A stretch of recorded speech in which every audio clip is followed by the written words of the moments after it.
નમસ્કાર વહાલા વિદ્યાર્થી મિત્રો, સ્વાગત છે તમારું આપણી પોતાની યુટ્યુબ ચેનલ ઓશિયન ઓફ નોલેજની અંદર. આજે આપણે ધોરણ 6 વિષય ગુજરાતીના પ્રકરણ 1 પર્વત તારા જે પ્રાર્થના ગીત છે તેનું સ્વાધ્યાય સોલ્યુશન જોવાના છે. સાથે સાથે તમને જણાવી દઈએ કે તમારા ધોરણના અન્ય વિષયોના પણ સ્વાધ્યાયના સોલ્યુશન શરૂ થઈ ગયા છે, જેની લિંક તમને ડિસ્ક્રિપ્શન બોક્સમાં મળી જવાની છે, તો ત્યાંથી તમે જોઈ શકો છો. તો ચાલો આપણે શરૂ કરીએ પ્રાર્થના ગીત જે સુરેશ દલાલ દ્વારા લખાયેલું છે. જોઈએ, આપણે વિકલ્પો પસંદ કરી અને તેના જવાબ લખવાના છે. પ્રથમ વિકલ્પ છે ફૂલ ફૂલની રંગ સુગંધે તારી છે સોગાદ, એમાં જવાબ આવશે બી. બીજો છે તું તરણાનો તારણહારો ઝરણાનો તું નાદ, એમાં જવાબ આવશે સી. આગળ વધીએ, ત્રીજો ઓપ્શન છે એમાં મારી હોડીને આ કોણ હંકારે, તો એમાં જવાબ આવશે એ.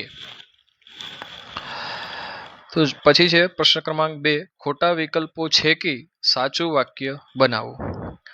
તો લોકો જુદા જુદા કામ કરીને આજીવિકા પછી મેળવે, વસાવે કે કરે, તો આ ખોટું છે, જેને આપણે ચેકી નાખીએ છીએ. પછી છે ગુજરાતમાં દિવસે દિવસે ઉદ્યોગોનો વિકાસ પામ્યો, થયો કે ફેલાયો, તો આ ખોટું છે, જેને આપણે ચેકી નાખીએ. ભગવાને સૃષ્ટિનું સર્જન થયું, પામ્યું કે કર્યું, તો આ ખોટું છે, જેને આપણે ચેકી નાખીએ.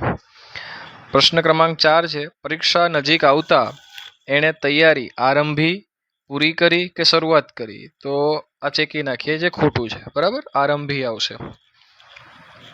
પ્રશ્ન ક્રમાંક 3 છે આપેલા શબ્દોને લાગુ પડતા શબ્દો ઉદાહરણ મુજબ લખો. બરાબર, દરિયો છે તો પાણી હોય, હોળી હોય, મોજા, મીઠું, માછલી, દીવાદાંડી, શંખ. એવી જ રીતના વૃક્ષને લાગુ પડતા શબ્દો આપણે અહીંયા લખેલા છે. પર્વતને લાગુ પડતા શબ્દો આપણે અહીંયા લખેલા છે. આકાશને લાગુ પડતા શબ્દો લખેલા છે. નદીને લાગુ પડતા શબ્દો પણ લખ્યા છે. સાથે સાથે ફૂલને લાગુ પડતા શબ્દો પણ લખ્યા છે. પછી જોઈએ પ્રશ્ન ક્રમાંક 4 કે ઉદાહરણ મુજબ જોડો અને વાક્ય બનાવો. તો જુઓ અહીંયા મિત્રો, દરિયો, રંગ, ગરમી. બરાબર, તો ક અને બ ને જોડ્યા છે, એનો મતલબ દરિયો છે. બરાબર, અને બ ને સાથે જોડેલા છે બીજાને. દરિયો કેવો હોય? વિશાળ હોય. તો વિશાળ દરિયાની ખારાશની મદદથી આપણે મીઠું પકવીએ છીએ. બરાબર, આ આખું વાક્ય થઈ ગયું. હવે અહીંયા જુઓ તમે, તો ખ છે સૂર્ય, એની સામે આકાશને જોડ્યું છે અને ગરમી જોડી છે. ખ 5 અ, તો વાક્ય શું બનશે? આકાશમાં સૂર્ય ખૂબ તપે ત્યારે ગરમી વધારે લાગે છે. 3 ને જોડી દીધા. એવી જ રીતના મેઘધનુષ્યને જોડ્યું છે રંગની સાથે અને કેશવાળી, માફ કરજો, સાથે. બરાબર, વરસાદ આવે ત્યારે 7 રંગવાળું મેઘધનુષ્ય રચાય છે.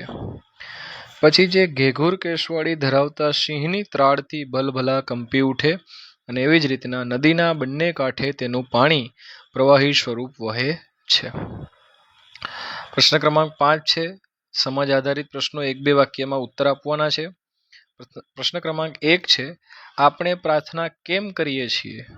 તો એનો જવાબ આપણે લખ્યો છે કે નવીન ઉર્જા મળે છે, મનમાં આનંદ, ઉલ્લાસ તથા શક્તિનો સંચાર થાય એ માટે.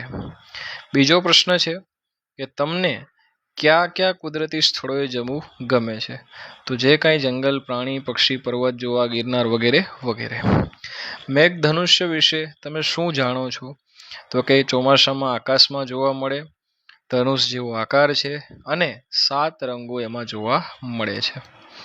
ચોથું છે નદી, સરોવર, દરિયો, પર્વત વગેરે કેવી રીતે આ બન્યા હશે? તો એ પ્રાકૃતિક રીતે થાય છે. બરાબર, ચાલો હવે જોઈએ પ્રશ્ન ક્રમાંક 5 આપણે ઈશ્વરને તું કહીને કેમ સંબોધીએ છીએ? તો પોતાનાપણું લાગે, ઈશ્વર આપણા સર્જનહાર છે એટલે આપણા પોતાના છે, એટલે આપણે એને તું કહીએ છીએ. દરિયા વિશે તમે શું જાણો છો? તો વિશાળ હોય, ખારું પાણી હોય, શંખ, છીપલા, મોતી વગેરે અનમોલ રત્નો મળે અને એની અંદર ઘણી જીવસૃષ્ટિ હોય છે. હવે આપણે જોવાનું છે પ્રશ્ન ક્રમાંક 6. નીચેના પ્રશ્નોના સવિસ્તાર ઉત્તરો લખવાના છે. જો નદી આપણને પાણી આપવાની ના કહી દે તો શું થાય? તો મિત્રો એનો જવાબ અહીંયા તમારી સામે લખેલો છે, તમે એને જોઈ શકો છો. બરાબર, ત્યાં સુધી આપણી ચેનલને પણ તમે લાઈક કરી શકો છો. પછી બીજો પ્રશ્ન છે, જો વૃક્ષો જ ન હોય તો શું થાય? તો આપણને ઓક્સિજન ન મળે, પૃથ્વીનું સંતુલન બગડી જાય વગેરે વગેરે જવાબ પણ અહીંયા લખેલો છે. જો આગળ વધીએ પ્રશ્ન ક્રમાંક 3 તરફ મિત્રો, જો સૂર્ય સાવ ઠંડો થઈ જાય તો શું થાય? બરાબર, તો 24 કલાક રાત્રિ રહે, ગરમી જ ન થાય, પાક ન થાય. બરાબર ને? પ્રશ્ન ક્રમાંક 4, જો બધા જ જીવજંતુઓ આપણી પૃથ્વી પરથી ગાયબ થઈ જાય તો શું થાય? બરાબર, તો એનો જવાબ આપણે અહીંયા સવિસ્તાર લખેલો છે. બરાબર, કાંઈ જ તુચ્છ નથી પૃથ્વી ઉપર, યાદ રાખજો. ચાલો આગળ વધીએ. ખૂબ સરસ. પ્રશ્ન ક્રમાંક 5, જો દરિયો ન હોત તો શું થાય? ગરમીનું પ્રમાણ વધે, જીવન જીવવું મુશ્કેલ થાય, શંખ, છીપ, મોતી ન મળે, બરાબર, મીઠું ન મળે વગેરે વગેરે. પ્રશ્ન ક્રમાંક 7 છે, માહિતીના આધારે પ્રશ્નો આપવાના છે. પ્રશ્ન 1, કવિને પ્રકૃતિના દરેક તત્વોમાં ઈશ્વરના દર્શન થાય છે.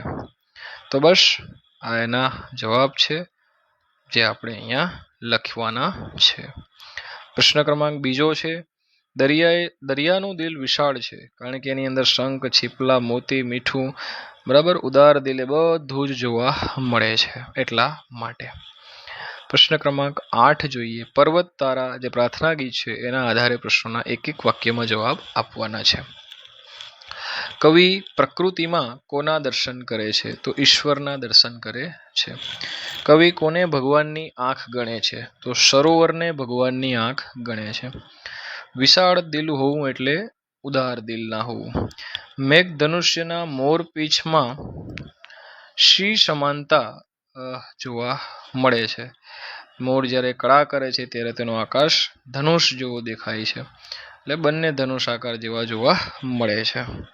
સૂર્ય અને ચંદ્ર એકબીજા સાથે સંતા કુકડી રમતા જોવા મળે, કારણ કે સૂર્ય દિવસે જોવા મળે અને ચંદ્ર રાત્રે, એટલા માટે એવું લાગે છે. આગળ વધીએ પ્રશ્ન ક્રમાંક 6 તરફ, નદી કેવી છે? ક્યાં વહે છે? અંધકાર દુઃખરૂપી છે અને અજવાળાના બે કાંઠા વચ્ચે વહે છે.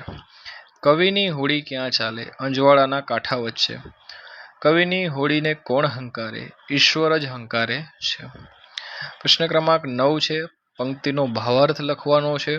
તો અહીંયા એ પંક્તિ આપેલી છે, તું તરણાનો તારણહારો, ઝરણાનો તું નાદ, ફૂલ ફૂલની રંગ સુગંધે તારી છે સોગાત.